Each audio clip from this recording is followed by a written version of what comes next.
ఇక్కడ మనం చూసుకున్నట్లయితే 8వ మాట చూసుకున్నట్లయితే అక్కడ దగ్గరగా ఉన్న ఆ యొక్క కొలసి పట్టణము ఉన్నికి ప్రసిద్ధి అని చెప్తున్నారు. అంటే అక్కడ ఉన్ని అనేక మంది ఆ పట్టణానికి వచ్చే వివిధ రకాలైన వర్తకులు, వ్యాపార సామర్థ్యం వచ్చిన వాళ్ళందరూ కూడా అంటే వాళ్ళకున్న అనేక మంది కల్చర్స్ని సంఘంలోకి తీసుకొస్తూ ఆయన చెప్తూ ఉన్నాడు, మీకు దేవుని మర్మమైన క్రీస్తు పట్ల స్పష్టమైన అవగాహన కలిగిన వారు ఉండాలి తప్ప తత్వజ్ఞానం అంటే దేవునికి వ్యతిరేకమైన జ్ఞానాన్ని పట్ల ఆలోచన చేస్తూ వాళ్ళు మోసకరణ విధానంలో మీరు వెళ్ళిపోకండి అని వాళ్ళకి తెలియజేస్తూ ఉన్నాడు. ఇంకొక మాట చూసుకున్నట్లయితే 16వ మాట చూసుకున్నట్లయితే, కాబట్టి అన్నపానముల విషయంలోనైనాను, పండుగ, అమావాస్య, విశ్రాంతి దినంలో అనేవాటి విషయంలోనైనాను మీరు తీర్పు తీర్చిన వరకు అవకాశం ఇవ్వకుడి. మళ్ళీ ఇక్కడ ఏమంటున్నాడంటే అమావాస్య, పౌర్ణమి, పండుగ దినాల గురించి మళ్ళీ మాట్లాడుతూ ఉన్నాడు. అంటే వాళ్ళు వాస్తవంగా దేవుని ఎరిగిన వారు ఉన్నప్పటికీ కూడా వాళ్ళలో ఏముందంటే ఇవన్నీ వచ్చేసాయి సంఘంలోకి. అమావాస్య వచ్చింది, పండుగ దినాలు వచ్చేసాయి. ఆ కిందకు వచ్చినట్లయితే ఒక మాట ఉంది, మీరు కొన్నిటిని ముట్టుకోవద్దు, కొన్నిటిని ముట్టుకోనండి అనే మాట కూడా మనం చూస్తాం.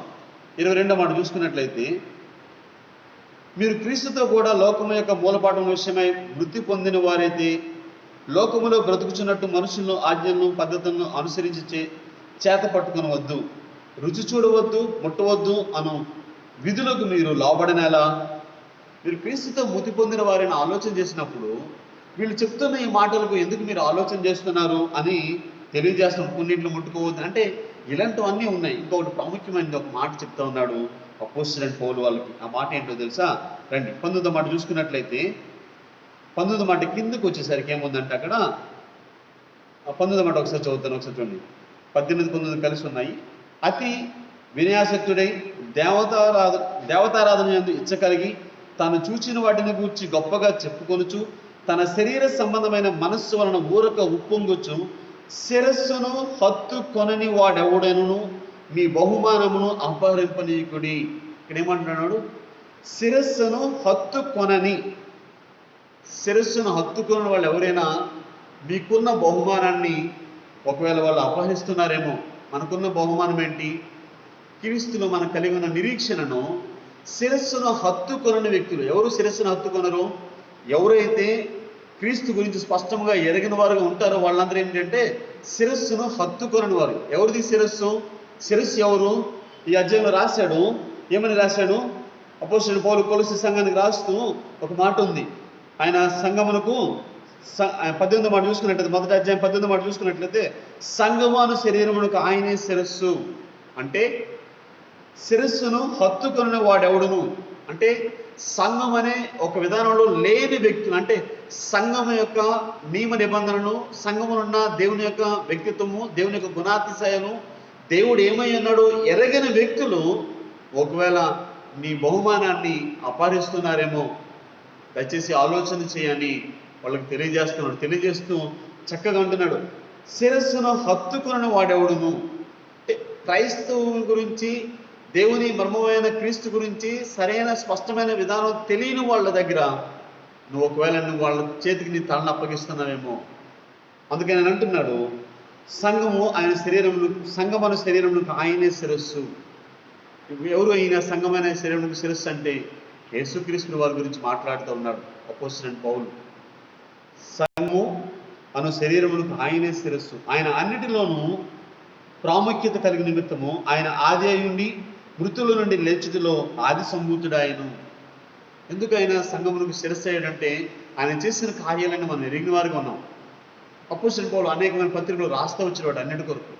కాబట్టి సంఘము అను శరీరమునకు శిరస్సు అయిన యేసుక్రీస్తు నుంచి ఒకవేళ నిన్ను పక్కకు లాక్కెళ్ళేమో అనేకమైన సంఘటనలు ఉన్నాయేమో. కొలసి పట్టణంలో వాటన్నిటిని చూసుకొని అవన్నీ జరుగుతున్న విధానాన్ని బట్టి ఆ కొలసి సంఘంలో ప్రజలందరికీ, కొలసి పట్టణంలో అందరికీ కూడా ఎఫెఫ్రా ద్వారా వాళ్ళకి తెలియచేయాలని ఆశపడుతూ ఈ పత్రిక రాస్తూ వాళ్ళకి చెప్తా ఉన్నాడు. సో ఒకవేళ మోసకరమైన మాటలతో మీరు మోసపోతున్నారేమో, అమావాస్య పండుగ దినాల గురించి ఆలోచన చేస్తూ క్రీస్తుతో చనిపోయిన వారుగా ఉన్నప్పటికీ కూడా మళ్ళీ ఒకవేళ అది ముట్టవద్దు, ఇది ముట్టవద్దు అంటే ఒకవేళ ఆలోచన చేస్తున్నారేమో, ఈ మిక్స్డ్ కల్చర్లో ఒకవేళ మీరు సాగిపోతున్నారేమో, దయచేసి అలా ఉండకండి అని చెప్తూ ఈ యొక్క పత్రిక రాస్తూ మొట్టమొదటి 2వ మాట మనం చదువుకున్నాం ఆయన. అందుకని ఆ మాటలో ఆయన చెప్తా ఉన్నాడు, దేవుని మర్మమైన క్రీస్తుని స్పష్టంగా తెలుసుకునండి. ఏంటి ఆయన మర్మము? ఏంటి క్రీస్తుని స్పష్టంగా తెలుసుకోవాలంటే మొదటి అధ్యాయంలో యేసుక్రీస్తు వారి గురించి, ఆయన ఔన్నత్యం గురించి అపోస్తలుడైన పౌలు చక్కగా రాయడం జరిగింది. కొన్ని మాటలు మీకు నేను చూపించాలని ఆశపడతాను. మొట్టమొదటి 15వ మాట చూసుకున్నట్లయితే, ఆయన అదృశ్య దేవుని స్వరూపి అయి సర్వ సృష్టికి ఆది సంభూతుడై ఉన్నాడు. నువ్వు ఏమనుకుంటున్నావు అసలు దేవుని గురించి, ఏమనుకుంటున్నావు క్రీస్తు గురించి అని ఆలోచన చేస్తూ ఆయన గురించి చెప్తున్నాడు. ఆయన అదృశ్య దేవుని స్వరూపి అయి సర్వ సృష్టికి ఆది సంభూతుడై ఉన్నాడు.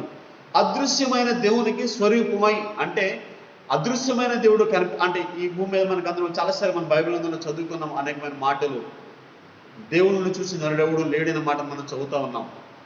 అంటే అదృశ్యమైన దేవుణ్ణి శరీర రూపుగా మనం కనిపించాలని ఆశపడినప్పుడు, శరీర రూపుగా యేసుక్రీస్తు వారిని భూమి మీద తీసుకొచ్చినప్పుడు, అందుకే ఆయన అంటున్నాడు అదృశ్య దేవుని స్వరూపి అయిన సర్వ సృష్టికి ఆది సంభూతుడై ఉన్నాడు. ఎలా అనగా ఆకాశమందువన్నయు భూమందువన్నయు దృశ్యమైనవి కానీ అదృశ్యమైనవి కానీ అవి సింహాసనములైనను ప్రభుత్వములైనను ప్రధానులైనను అధికారులైనను సర్వమును ఆయన యందు సృజించబడును, సర్వమును ఆయన ద్వారాను సృజింపబడును, సర్వమును ఆయన వలన, ఆయన అన్నిటికంటే ముందుగా ఉన్నవాడు అనే మాటను మనం చదువుతున్నాం. ఆయన యందు, ఆయన వలన, ఆయన కొరకు అనే మాటను, ఆయన ద్వారా మాటను మనం చదువుతున్నాం. సో ఆయన బట్టే ప్రతీది ఉందని క్రీస్తు గురించి మొదటి అధ్యాయంలో వాళ్ళందరికీ తెలియజేస్తూ ఉన్నాడు. మీరేమనుకుంటున్నారు అని తెలియజేస్తూ క్రీస్తు ఏమైనా కార్యాలు చేశాడు, ఏ విధంగా చేవ్రాతను తుడిచివేసి వీళ్ళకి దేవుని యొక్క ఔన్నత్యాన్ని దగ్గరగా చేశాడనేది ఆ మర్మాన్ని కూడా తెలియజేస్తూ ఉన్నాడు. ఆ మాట మనం చూసుకున్నట్లయితే చక్కగా అర్థమవుతుంది. రండి, రెండో అధ్యాయంలో ఈ ఏమేమి ఉండకూడదు వాళ్ళ జీవితాలను తెలియజేస్తూనే అక్కడ క్రీస్తు ప్రభు గురించి కొన్ని మాటలు వాళ్ళకి తెలియజేస్తున్నాడు. ఏమని 13-15 మాట కలిసి ఉన్నాయి. మరియు అపరాధముల వలన శరీరమందు సున్నతి పొందక ఉండటం వలన మీరు మృతులై ఉండగా దేవుడు వ్రాత రూపకమైన ఆజ్ఞను మన మీద రుణముగాను మనకు విరోధముగాను నుండిన ప్రతి పత్రమును మేకులతో సిలువ కొట్టి దాని మీద చేవ్రాతను తుడిచివేసి మనకు అడ్డము లేకుండా దానిని ఎత్తివేసి మన అపరాధములన్నిటినీ క్షమించి ఆయనతో కూడా మిమ్మల్ని జీవింపజేసను. ఆయన ప్రధానులను అధికారులకును నిరాదాయులుగా చేసి శిలువ చేత జయోత్సాహంతో వారిని పట్టి తెచ్చి బాహాటంగా వేడుక కనపరచును. ఏవైతే మన క్రియలు బట్టి కానీ, మన యొక్క ఆలోచనలు బట్టి కానీ, లేకపోతే మనం చేసే భక్తిని బట్టి కానీ మనము ఆయన యొద్దకు రాలేదు, కానీ కేవలం ఆయన యొక్క కృపను బట్టి మనం ఆయనకు దగ్గరగా చేయబడ్డామని తెలియజేస్తూ, క్రీస్తు ప్రభువు ఎట్టి కార్యాలు చేశాడు సంఘము కొరకు అని తెలియజేస్తూ ఆ ప్రజలందరికీ తెలియజేస్తూ ఉన్నట్టు మన సహోదరి సహోదరు.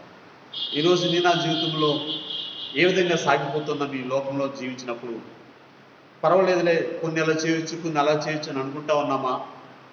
కొలసి సంఘంలో ఎంతగానో దేవుని యొక్క పరిచర్య ఘనంగా జరిగినప్పుడు బయట నుంచి వచ్చిన అనేక మంది, నూతనమైన విధానంలో సాగిపోతున్న అనేక మంది, అంటే అక్కడ వ్యాపారం నిత్యం వచ్చిన అనేక మంది ఆ సంఘంలోకి చొరబడినప్పుడు ఆ మిక్స్డ్ కల్చర్కి వాళ్ళు అలవాటు పడిపోయారు. అందుకని వాళ్ళకి ముందు 7 మాటలు మనం చూసుకున్నట్లయితే ఎంత మంచిగా మాట్లాడుతుంది అపోస్తలుడు పౌలు. ఏమంటున్నాడు? పరలోకమందు మీ కొరకు ఉంచబడిన నిరీక్షణ బట్టి క్రీస్తు యేసునందు మీకు కలిగిన విశ్వాసమును గూర్చి పరిశుద్ధులందరి మీద మీకున్న ప్రేమను గూర్చి మేము విని అని విన్నాడంట. ఈ లక్షణాలు వాళ్ళు కలిగి ఉన్నాడని ఆయన విన్నాడు. ఇంకొక మాట చూసుకున్నట్లయితే ఇక్కడ ఒక మాట ఉంది, ఇక్కడ ఒక మాట చూద్దాం రండి. ఇక్కడ 3వ అధ్యాయంలో కూడా వాళ్ళు ఎలా ఉన్నారు అనేది ఆయన ఎరిగిన వాడుగా ఉన్నాడు. ఒకసారి ఆ మాట మనం చూసుకున్నట్లయితే 9-10 మాటలు కలిసి ఉన్నాయి. 3వ అధ్యాయం 9-10 మాటలు కలిసి. ఒకరితో ఒకడు అబద్ధమాడుకుని అనగా ప్రాచీన స్వభావమును దాని క్రియలతో కూడా మీరు పరిచయించి జ్ఞానము కలుగు నిమిత్తము దానిని సృష్టించిన వాని పోలుగు చొప్పున నూతన పరచబడుచున్న నవీన స్వభావమును ధరించుకుని ఉన్నారు. నవీన స్వభావమును ధరించుకుని ఉన్నారు అంటే వాళ్ళు ఎలా జీవిస్తూ ఉన్నారో ఎరిగిన వాడు ఉన్నాడు అపోస్తలుడైన పౌలు. మీరు నవీన స్వభావం ధరించుకుని ఉన్నారు కదా, మళ్ళీ ఎందుకు వెనకడుగు వేస్తూ ఉన్నారు? మళ్ళీ ఇవన్నీ ఎందుకు, ఇది ముట్టకూడదు, అది తినకూడదు, ఇది తినాలి, ఇవన్నీ ఎందుకు వస్తున్నాయి మన మీ మధ్యకి? అందుకనే మోసకరమైన విధానంలో మీరు వెళ్ళిపోవద్దు. తత్వజ్ఞానం పట్ల మనకు బాగా తెలుసు. యెహోవా సాక్షుల గురించి మనం బాగా అనేకమైన సార్లు విన్నాం. అంటే అధికమైన దేవుని విరుద్ధమైన జ్ఞానం, బైబిల్ గ్రంథం మీద జ్ఞానం కలిగి ఉండడం చాలా మంచిది. ఎందుకంటే మనల్ని అనేక మంది క్వశ్చన్ చేసేటప్పుడు తప్పకుండా మనం వాళ్ళకి చక్కగా వాక్యాన్ని విభజించి తెలియచేయాలంటే బైబిల్ జ్ఞానం మీద తప్పకుండా మనకు జ్ఞానం అవసరం. అయితే బైబిల్కి బయట ఉన్న జ్ఞానం గురించి వాళ్ళు ఆలోచన చేసినప్పుడు అదే కొత్తది, అదే నూతనంగా ఉంది అని వాళ్ళ మాటలకు వీళ్ళు ఏం చేస్తున్నారంటే ఇదేదో కొత్తగా ఉంది, ఇదేదో బాగుంది అని వాళ్ళు వెంబడి పడుతూ ఉన్నారు. అందుకని అపోస్తలుడైన పౌలు వాళ్ళ జీవిత విధాన శైలిని ఎరిగిన వాడిగా ఉండి ఎపఫ్రా ఆ యొక్క మనకి లూకాసు మా అపోస్తల కార్యములు 19:10 మనకి 2 సంవత్సరాలు ఆసియా ఖండంలో ఆయన పరిచయం చేసేటప్పుడు ఎపఫ్రా అక్కడికి వెళ్ళినప్పుడు ఆయన గురించి తెలుసుకున్నప్పుడు అనేకమైన సంఘటనలు సంఘం గురించి రాసేటప్పుడు తెలియజేసేటప్పుడు సంఘమును మళ్ళీ తిరిగి కట్టబడాలని ఆశపడుతూ ఈ విషయాలన్నీ తెలియజేస్తున్నాడు. ప్రియమైన సహోదరి సహోదరుడా, దేవుడు ఏమై ఉన్నాడు అనేది మొదటి జీవనం తెలియజేస్తున్నాడు వాళ్ళకి దైవత్వం యొక్క. అందుకనే ఆయన అంటున్నాడు దేవుని మర్మమైన క్రీస్తును స్పష్టంగా తెలుసుకుంటాను అంటున్నాడు. అది ఏంటి ఆ మర్మం అంటే ఆయన అంటున్నాడు దైవత్వం యొక్క సర్వ పరిపూర్ణత. ఆ మాట ఉంది చక్కగా, ఎక్కడుందని చూద్దాం రండి ఒకసారి. 9వ మాట చూసుకున్నట్లయితే 2వ అధ్యాయం 9వ మాట చూసుకున్నట్లయితే ఎలానిగా దైవత్వం యొక్క సర్వ పరిపూర్ణత శరీరముగా క్రీస్తునందు నివసించుతున్నది. దేవుడు తండ్రి అయిన దేవునిలో ఉన్న దైవత్వం ప్రతిదీ కూడా త్రిత్వమైన యేసుక్రీస్తులో నివసిస్తుంది. సర్వ పరిపూర్ణత. నువ్వేదైతే జ్ఞానం అని అనుకుంటున్నావో, ఇదే మంచి అని అనుకుంటున్నావో అవన్నీ కూడా ఆయనలో ఉన్నాయి. అందుకనే 4వ మాట మనం చదువుకున్నాము, 3వ మాట మనం చదువుకున్నాం, బుద్ధి జ్ఞానంలో సర్వ సంపదలు ఆయన యందు గుప్తములై ఉన్నవి. గుప్తము అంటే దాచబడింది. మనం ఎంత తవ్వుకుంటే అంత వస్తుంది అనమాట. చూడండి, నేను చిన్నప్పుడు చదువుకున్నప్పుడు 5వ తరగతిలో సింగరేణి కాలు వేసిన పాఠం ఉండేది మాకు. అప్పుడు నుంచి తవ్వుతూనే ఉన్నారు బొగ్గుని, ఇంకా తవ్వుతూనే ఉన్నారు. కొన్ని మరుగుపడినవి గుప్తములైనవి మనం తవ్వుతూనే ఉండాలి. అంటే అది ఎంత ఉంటుంది అనేది ఆలోచన లేనిది మన జీవితాల్లో. నిజమైన ప్రియమైన సహోదరి సోదరుడా, అందుకని అన్నాడు దేవుని యందు బుద్ధి జ్ఞానములు సర్వ సంపదలు గుప్తములైన. నువ్వు తవ్వుకోవడమే, నువ్వు జ్ఞానం చేసే కొలది, మెడిటేట్ చేసే కొలది, దేవుడు ఏమైనా ఎరిగిన కొలది, మరీ ఎక్కువగా ఎరిగిన కొలది ఆయన్ను స్పష్టంగా తెలుసుకోవచ్చు. కాబట్టి నువ్వు ఇట్టి విధంగా తప్పిపోకుండా దేవుని మర్మమైన క్రీస్తుని స్పష్టంగా తెలుసుకున్నట్లయితే దైవత్వం యొక్క సర్వ పరిపూర్ణత ఆయన యందు ఉందని నువ్వు గుర్తిరిగినట్లయితే మొదటి అధ్యాయం ఇంకా ఆ మాట కూడా చెప్తా ఉన్నాడు. 27వ మాట చదువుకున్నట్లయితే 27వ మాట 1:27లో చదువుకున్నట్లయితే అన్యజనుల్లో ఈ మర్మం యొక్క మహిమైశ్వర్యం ఎట్టిదో అది అనగా మీ యందున్న క్రీస్తు మహిమ నిరీక్షణ ఉన్నాడన్న సంగతి దేవుడు తన పరిశుద్ధులకు తెలియజేయగోరి ఇప్పుడు ఆ మర్మమును వారికి బయలుపరచును. ప్రతిదీ దేవుడు బయలుపరుస్తూ ఉన్నాడు.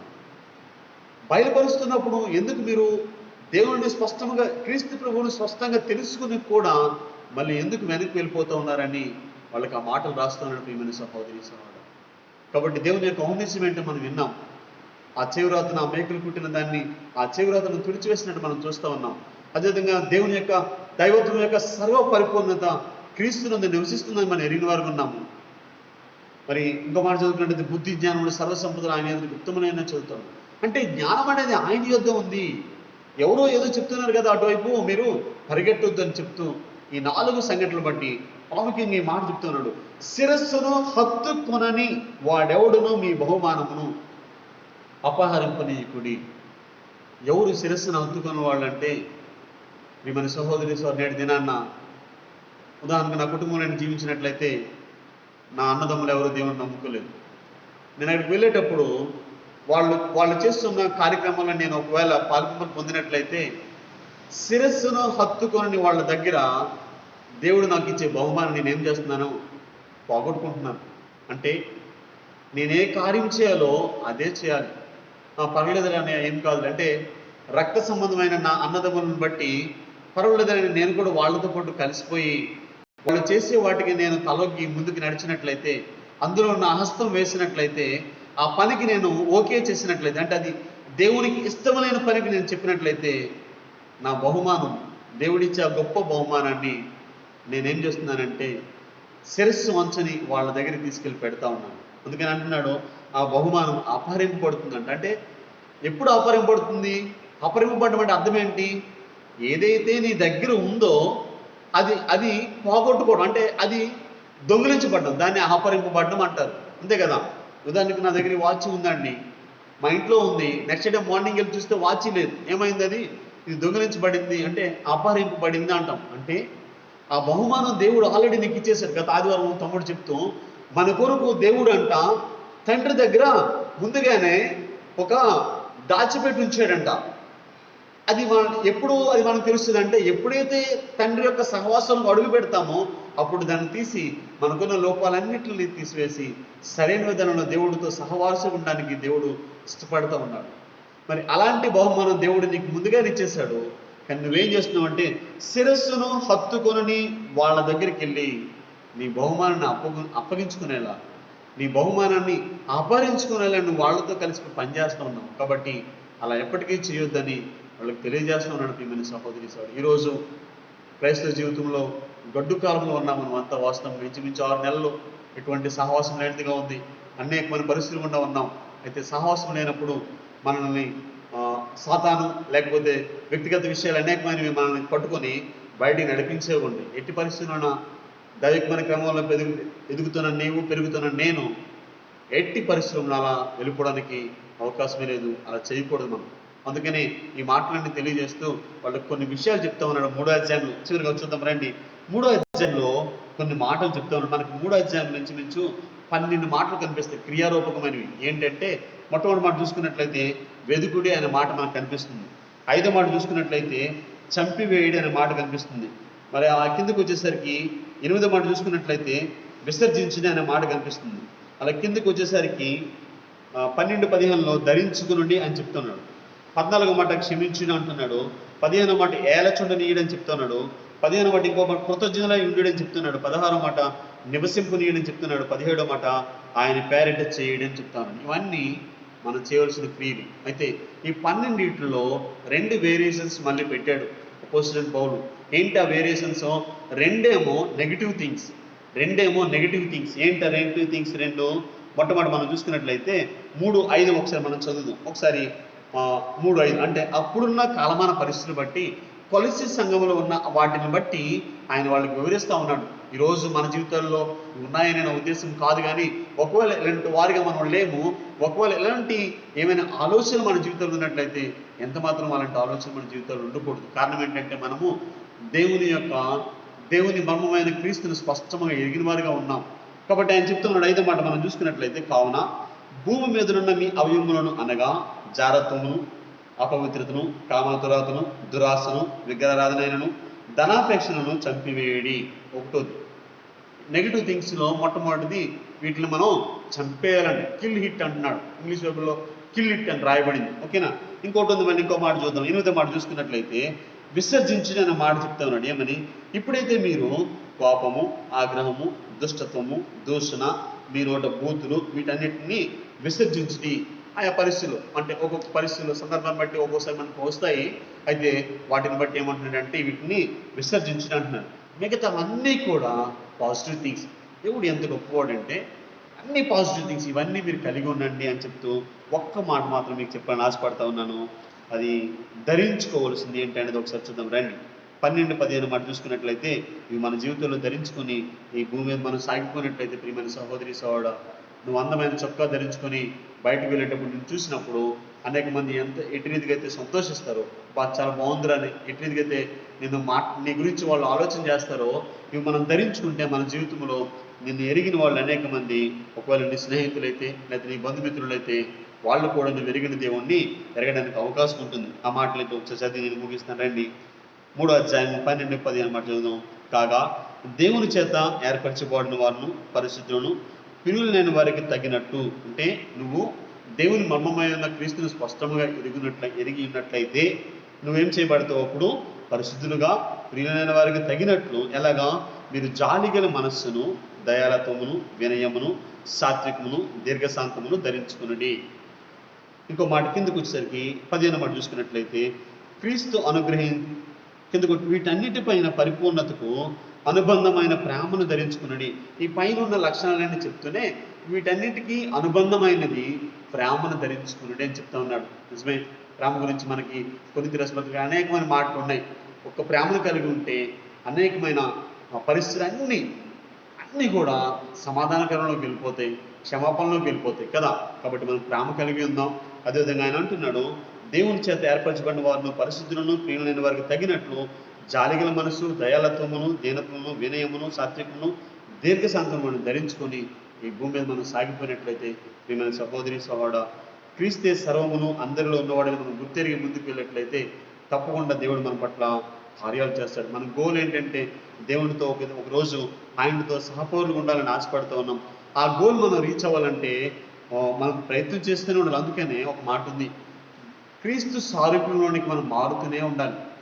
మార్చబడడం అనేది ఒక్కసారి జరిగేదిగా కాదు, కంటిన్యూస్ ప్రాసెస్. అంటే మనం ప్రయత్నం లోపం లేకుండా మనం చనిపోయినంత వరకు కూడా దేవుని యందు ఏవైతే ధరించుకోమని చెప్తా ఉన్నాడో ఆ లక్షణాలు ధరించుకుంటూ వాటిని ఆలోచన చేస్తూ ప్రయత్నిస్తూ మనం చనిపోయినప్పుడు దేవుడు మన ప్రయత్నాన్ని బట్టి పరలోక ముందు దేవుడు తన యొక్క ప్రణాళిక మన పట్ల ఆలోచన చేసినాడు ఉంటాడు. కాబట్టి అట్రీతిగా ఆలోచన చేసి భూమి మీద సాగిపోదాం. ఈ 12 వీటిల్లో 2 నెగిటివ్ థింగ్స్, ఒకటేమో చంపేయమంటున్నాడు, 2 విసర్జించమంటున్నాడు. కానీ మిగతావన్నీ కూడా కృతజ్ఞతలు చెల్లించాలి, ధరించాలి, ప్రేమను ధరించాలి, చాలా విషయాలు అవన్నీ కూడా పాజిటివ్ థింగ్స్. అట్టి పాజిటివ్ అధ్యాయమంతా మీరు చదివినట్లయితే చక్కగా మీకు అర్థమవుతుంది. సమయం లేదు కాబట్టి చెప్తా ఉన్నాను. అట్టి పాజిటివ్ థింగ్స్ మనం ధరించుకొని ఈ భూమి మీద మనం సాగిపోదాం. అనేకులు ఎదుట క్రైస్తవులుగా, నేను క్రైస్తవుని క్రైస్తవుల బిడ్డలుగా ఈ భూమి మీద మనం నమ్మకమైన వాళ్ళుగా సాగిపోయినప్పుడు మనం చూసిన బిడ్డలు వీళ్ళు క్రైస్తవులు అని మన పట్ల ఆలోచన చేసి మనం ఎరిగి ఉన్న దేవుణ్ణి వాళ్ళు ఎరిగి ఉండడానికి అవకాశం ఉంటుంది. ఈ కొద్ది మాటలు దేవుడు దీవించిన గాక. ఆమె.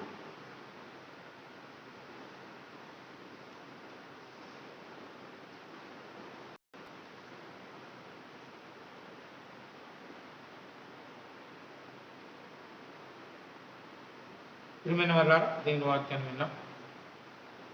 అపోస్తలుడైన పౌలు కొలస్సీ సంఘాన్ని ఒకసారి కూడా దర్శించలేదు. ఎపఫ్రా వల్ల సంఘాన్ని ఆ సంఘం కట్టాడు పౌలుతో పరిచయం బట్టి. ఇది చాలా ఉన్నతమైనటువంటి స్థాయి కలిగినటువంటి సంఘం. పౌలు రాసిన పత్రికల్లో ఎఫెసీ పత్రిక క్రీస్తు యొక్క శరీరం అనేటువంటి విషయంలో సంఘము ఎట్లాంటి వృద్ధి పొందేదిగా ఉంది. కొలస్సీయులకు రాసిన పత్రిక క్రీస్తు ఆ సంఘం అనేటువంటి శరీరం శిరస్సుగా ఉంది. శిరస్సు నుండి వచ్చేటువంటి ఆదేశాలు, శిరస్సు నుండి వచ్చేటువంటి యోచనలు, ఇది క్రీస్తు ప్రభువు యొక్క మాదిరికరమైన విధానంలో ఆలోచన చేస్తుంది. సంఘంలో ఆ రీతైన విధానం ఉండాలి అని ఆయన నడిపిస్తాం. అటువంటి సంఘంలో చాలాసార్లు కొన్ని పరిస్థితులు అడ్డుకునేవిగా ఉంటాయి. వాటన్నిటినీ మనం అధిగమిస్తూ ముందుకు సాగిపోవాలి. అందుకే విశ్వాస జీవితంలో ధరించుకోవాలి, విసర్జించాలి, విడిచిపెట్టాలి. అందుని బట్టి ప్రభు అది కోరుతా ఉన్నాం. ఇలాంటి విధానంలో సాగటానికి ప్రభుత్వానికి ఈ చిన్న సంఘానికి దేవుడు సాధించారు. ప్రార్థన. తండ్రి మీకు అభినందన చెల్లిస్తాను. కొలస్సీ సంఘం గురించినటువంటి విధానంలో ఎన్నో లోతైన విషయాలు మాకు తెలియజేస్తూ వచ్చారు. క్రీస్తు శిరస్సుగా ఉన్నటువంటి సంఘపు యొక్క విధానంలో తండ్రి మేము ఎట్లాంటి విధానంలో ఒక్కొక్కసారి మోసగించబడి ఆ సరళతను తొలగిపోయే వాళ్ళంగా, దానికి లోబడే వాళ్ళంగా ఉండకుండా మనుషుల యొక్క పారంపర్యాచారాలు, చక్కని మాటల యొక్క విధానాన్ని అనుసరిస్తూ సాగిపోయేటువంటి పరిస్థితి లేకపోలేదు. అందుని బట్టి శిరస్సును హత్తుకొనకుండా మీ కిరీటాన్ని ఎవరైనా, మీ బహుమానాన్ని ఎవరైనా అపహరిస్తారేమో చూడండి అని చెప్తూ ఒక సత్యాన్ని తెలియజేస్తుంది. క్రీస్తు మీ యందు మర్మమై ఉన్నాడు. కాబట్టి మర్మమైన క్రీస్తుని మా జీవితాల్లో ఎరిగిన వాళ్ళం అది ఆయన యొక్క ఉన్నతమైనటువంటి విధానాన్ని ఆలోచన చేసుకుని మేము కూడా సాగటానికి సహాయం చేయాలి. వందనాలు చెల్లిస్తూ యేసుక్రీస్తు నామమున స్తుతించి ప్రార్థించి వేడుకొంచున్నాం తండ్రి. సమయంలో మనం ఒకవేళ ఏమీ లేకపోతే మనకు ఉన్నటువంటి అనుభవం ఏంటంటే నేర్చుకున్నటువంటి మీరు మరి కానుకలు ప్రభు యొక్క పరిచయం పడతా ఉన్నారు. కాబట్టి ఆ రీతిగానే మరి మీరు దాని కొరకు సిద్ధపాటు కలిగిన వారుగా ఉండండి. మనం ఒక పాట పాడుతున్నప్పుడు పాట మొదటి చరణం చివరి చరణం పాడుకుంటాం. మనము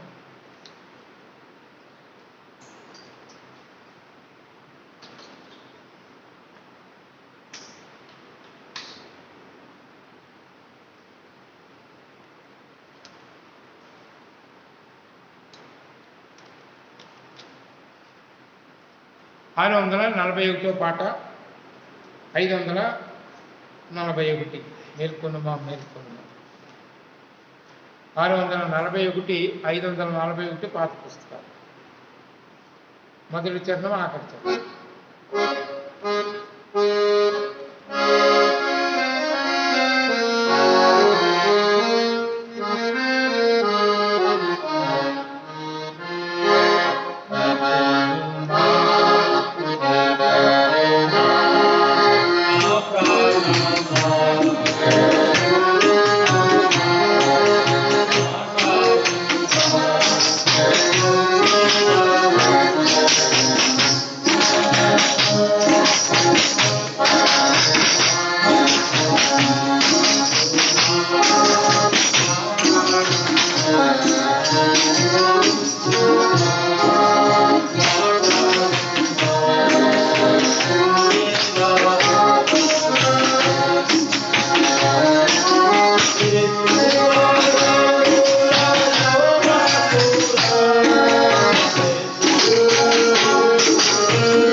ఇవాళ కార్యక్రమాలు గమనించండి.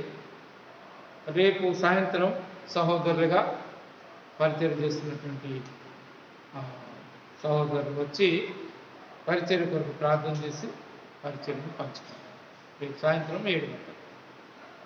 అలాగే యథావిధిగా శుక్రవారం 7 గంటలకు మనం ప్రార్థనా పరిచర్యను కలిగిన వాళ్ళంగా ఉంటాం. అది బహుశా వీలైతే ఆన్లైన్లోనే పరిచర్య కలిగి ఉంటాం. మరి చెప్పబడేవారు అందుని బట్టి దాని గురించి ఆలోచించాలి.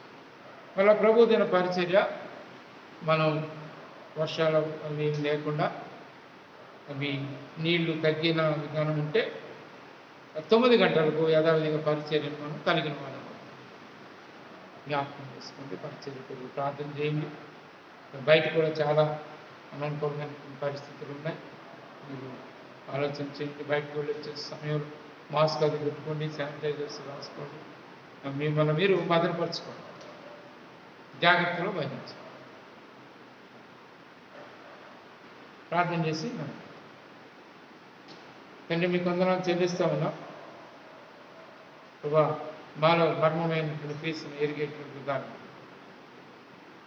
ముందుకు సాగిపోతూ మా జీవిత విధాన శైలిలో ధరించుకుని విడిచిపెట్టవలసినవి విడిచిపెట్టి విసర్జించవలసినవి విసర్జించి క్రీస్తుకు స్వారూప్యమైన రావటానికి మమ్మల్ని సిద్ధపరచు. బిడ్డను ప్రేమించి మీ ఇంటి కొరకు ఈ కానుకలు తీసుకొచ్చారు ప్రభా.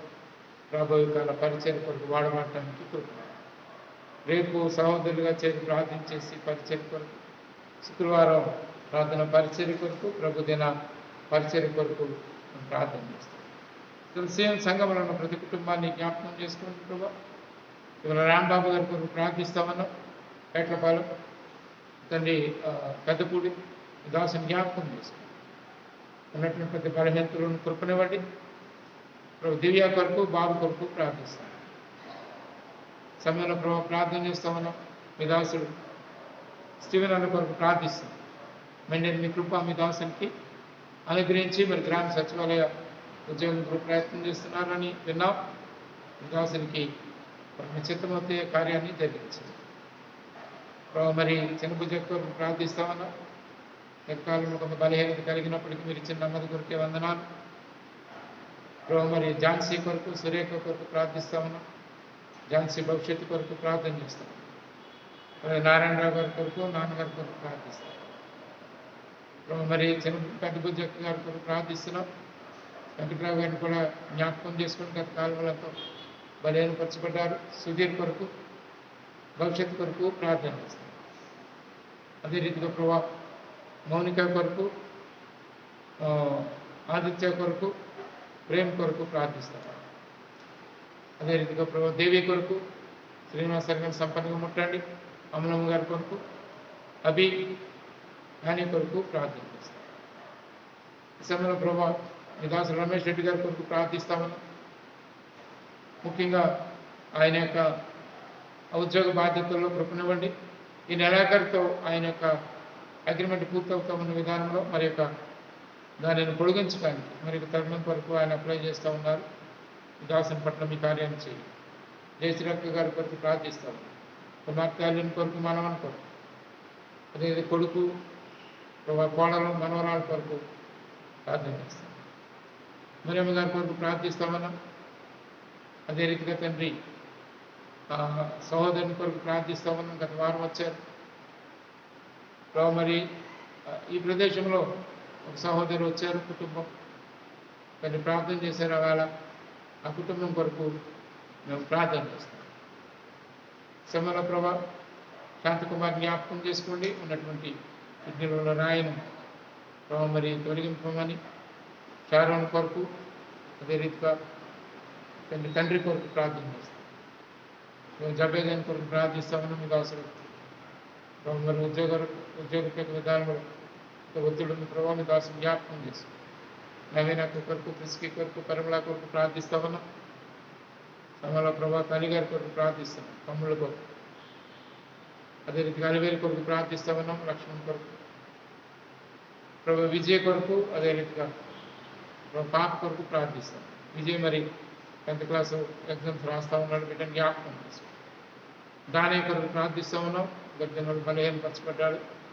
వీళ్ళని ముట్టినందుకే వందనాలు చెప్పిస్తాం. ప్రభు మరి ప్రత్యేక పురుషోత్తం కొరకు ప్రార్థిస్తున్నాం. కావ్య కొరకు, బిడ్డలిద్దరు డేవిడ్ జాక్ కొరకు, జానతన్ కొరకు. దినాలు ఎంతో బలహీనత ఉన్నప్పుడు ప్రభు బిడ్డల్ని మీరు కనికరించి ముట్టి స్వస్థపరిచినందుకే వందనాలు. ప్రభు సీఎన్లో నాటబట్టడానికి బిడ్డల్ని మీరు మీ యొక్క మాట ద్వారా హెచ్చరిక చేసి నాటిన అనుభవం ఇచ్చినందుకే వందనాలు. సమయంలో ప్రభు ప్రార్థిస్తున్న వరుణ్ ప్రెస్కి ఆ కుటుంబాన్ని కూడా జ్ఞాపకం చేస్తాం. ఈ కార్యం బిడ్డల పట్ల జరిగించాం. సమయంలో ప్రభు ప్రార్థన చేస్తామన్న గంగమణి గారి కొరకు, రాజు సొలొమోన్ కొరకు, కుమార్తె కొరకు కుమారుని కొరకు ప్రార్థన చేస్తాం. చిన్న కుటుంబాన్ని దీవించి చిట్టమ్మ గారి కొరకు తల్లి కృపావతి గారి కొరకు ప్రార్థిస్తాం. స్వామి గారు తండ్రి బలహీనంగా ఉన్నారని వింటున్నాం. మీ దాసురాన్ని కనికరించమని ప్రార్థన చేస్తాం. అదే రీతిగా తండ్రి సమయంలో ప్రార్థన చేస్తా ఉన్నాం. మీ దాసు ప్రభు కృష్ణమోహన్ గారి కొరకు బ్రహ్మరాంబిక గారు ముట్టండి తండ్రి ప్రార్థన చేస్తూ ఉన్నాం. బిడ్డ విషయం మెండని మీ కృప విస్తరపరిచింది. శ్రీలక్ష్మి అదే రీతిగా తండ్రి ప్రార్థన చేస్తా ఉన్నాం.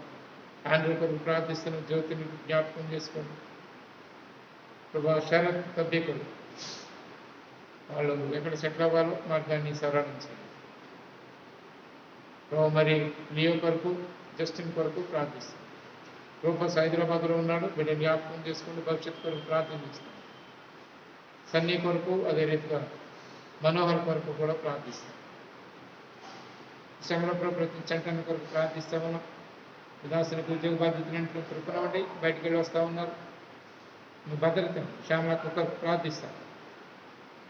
మరి తప్పి కొరకు అదే రాగమయ్య కొరకు ప్రార్థిస్తాం. ఆ చిన్న కుటుంబాన్ని దీవించి విదాసుడు సులభపన్న కొరకు ప్రార్థన చేస్తా ఉన్నాం. మన ప్రతి పరిస్థితులు విదాసుని ఎత్తుపట్టుకుంటా ఉన్నాం. కృపను ప్రభా ఈ సమయంలో ప్రార్థన చేస్తా ఉన్నాం. స్వరూప్ కొరకు అదే రీతిగా తండ్రి శర్వాణిని కూడా జ్ఞాపకం చేస్తాం. పవన్ కొరకు కూడా ప్రార్థన చేస్తాం. సమయంలో ప్రభు ప్రత్యేకంగా ప్రార్థన చేస్తా ఉన్నాం. ప్రభు మరి విదాసుడు ప్రభు కుమార్ గారు జ్యోతి వీళ్ళిద్దరినీ జ్ఞాపకం చేస్తాం. ప్రత్యేకంగా ప్రభు దీన్ని మనం జ్ఞాపకం చేసుకోండి. మన ప్రతి బలహీనత కృపణవండి. విదాసురాలంతా బలహీనత ఉంది, కనికరించండి. రంజిత్ కొరకు గీత కొరకు ప్రార్థిస్తాం. రాబోయే కాలంలో ఈ దీవెన ఉంచమని ప్రార్థన చేస్తాం. మీ యొక్క మందిరాన్ని మీరు భద్రపరుస్తూ నడిపిస్తున్నందుకే ఉంది. నూతనమైన ఆత్మల కొరకు నూతనమైన పరిచర్య కొరకు ప్రార్థిస్తాం. ఇంకా దినాల పరిచయం చేస్తూ ఉన్నటువంటి పరిస్థితులను బట్టి ఆగాం. మళ్ళీ దానిని పునరుద్ధరించాలనేటువంటి విధానం కలిగిన వాళ్ళని ఉన్నాం. పేరవరం బేరాక విదాసులు ఆనందరావు మరి దుద్దేపూడి ఏలియం విదాసు ప్రసాద్ గారు, జగ్గంపేట బేర్షిప విదాసు మరి సాల్మన్ రాజు అనక, ఏలేశ్వరం బెతనే విదాసుడు, జాన్ డేవిడ్ అనక, లింగపతి సియోన్ విదాసుడు, జాన్ బాబు అనక, సొల్లంగి సియోన్ ప్రార్థన మందిరం విదాసుడు, సత్యానందం గారు, పెనువేలు ప్రార్థన మందిరం, చీరాయి గారు విదాసు సీమన్ అనక, పెద్దపత్తివాడ యక్షుల ప్రార్థన మందిరం, రామోక ప్రార్థన చేస్తున్నాం. ఈ పరిచర్యలో తిరిగి అటెంటివ్ విధానం మనకు కృపనివ్వండి. దాసులందరి కొరకు ప్రార్థన చేస్తాం. ఈ సమయంలో ప్రభా మరి దాసులు గత కాలంలో మేము కలిసి ఎంతో మన కుటుంబాలుగా దేశంలో పరిచయం చేస్తూ వచ్చాం. మీ దాసులు కేశరత్నం గారు మీరు పిలుచుకున్నారు. మా కుటుంబాన్ని ధైర్యపరిచి ఆదరించారు. ప్రార్థన చేస్తూ వందనాలు చెప్తాం.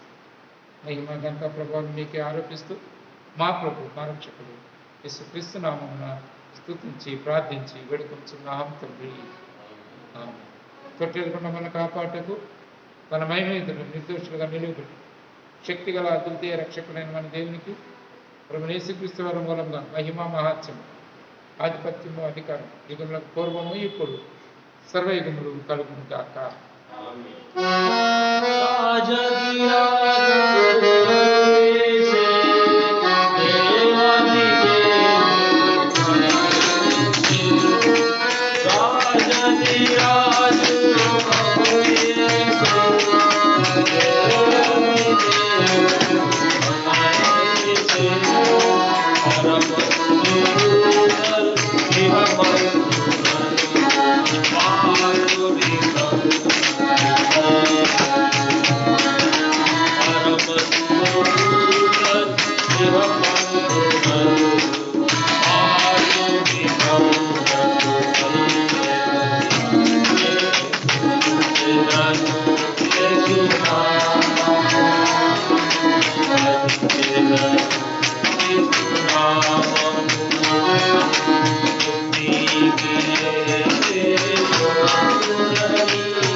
ఒక విషయం గమనించండి.